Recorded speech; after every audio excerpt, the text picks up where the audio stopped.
This is Jay Mancini. Welcome to the channel where we keep the wheels rolling and the cash flowing. And guys, today I wanted to bring something different to you. A lot of guys out there that have been watching the videos, I know they're thinking, and we've had these questions asked as well, hey, what do I need to be able to get my Class B CDL? So today, guys, we're going to dive in and I'm going to show you the 5 steps to getting your Class B CDL. Number 1, guys, medical examiner certificate, or also known as your medical card. So guys, a medical examiner certificate, basically what it is, it assures that you're able physically and mentally drive a commercial vehicle. So guys, how do you get your medical examiner certificate? Well, first you can go on Google and you can simply search DOT physical, and as soon as you do that, you should have several options of the nearest locations that will offer the exam. And also, this is something you must present when you go to the DPS. By the way, guys, if you fail, you will not get your medical examiner's exam or your medical examiner certificate, meaning you're not going to be able to proceed and go to the DPS and take the next step. Number 2, guys, you need to study for your knowledge test. So guys, the knowledge test actually consists of 2 or maybe 3 exams depending on what state you're located. The first exam is the knowledge exam.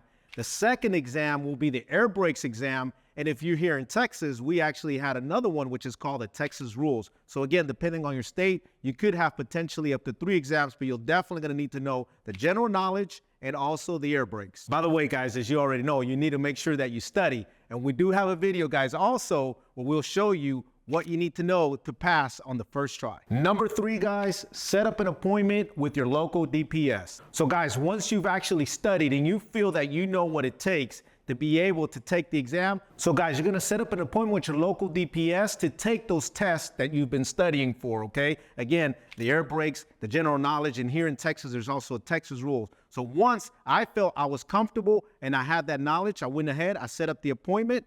And once I set up the appointment, guys, I went ahead and I took those exams. Guys, when you get there, you need to make sure that you let them know you're gonna be there to take the exams for your Class B learner's permit. By the way, guys, here are 4 things that you need to take when you get there. Number 1, guys, proof of ID. Number 2, proof of Social Security.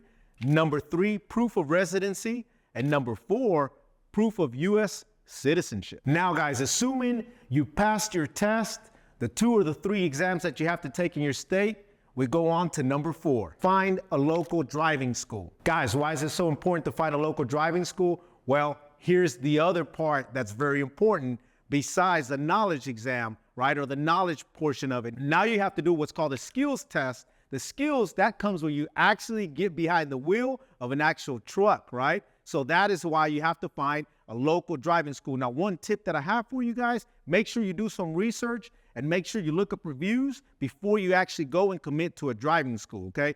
Most importantly, guys, if you know anybody, make sure you ask them for some feedback. Maybe there's somebody you know and maybe they've already gone and taken their Class B license. But if they haven't, once again, guys, make sure you do some research and some reviews and also find out what they're gonna charge you before you commit. Make sure their price is also competitive as well. Guys, the vehicle skills test is gonna consist of 3 parts: pre-trip inspection, vehicle control, and on-road driving. And once you guys have found that driving school, once you've been able to take and pass those driving skills, guys, then you already know what's next. You get your driver's license. And that leads to number 5, guys. Now, this is a little different. I know it's 5 steps to get your Class B CDL, but for me, this was very important.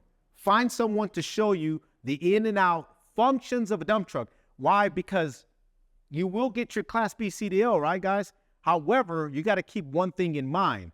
A dump truck is a little different, right, than just a regular tractor truck. So you need to find somebody that's going to show you the functions, like the PTO functions and the different functions that a dump truck has, how to lift the dump body, how to put the dump body down, how to dump a load, and the different things that come whenever you drive a dump truck. So one thing I highly recommend, again, number 5, is find someone to show you those different functions of a dump truck. Guys, make sure you look out for the next video, how to pass your Class B test on your first try. Be looking out for that. We're gonna give you the ins and outs on how you can pass on your first try. Guys, I hope you found this video valuable. Like and subscribe, and you already know, we keep the wheels rolling and the cash flowing, and we'll see you on the next one.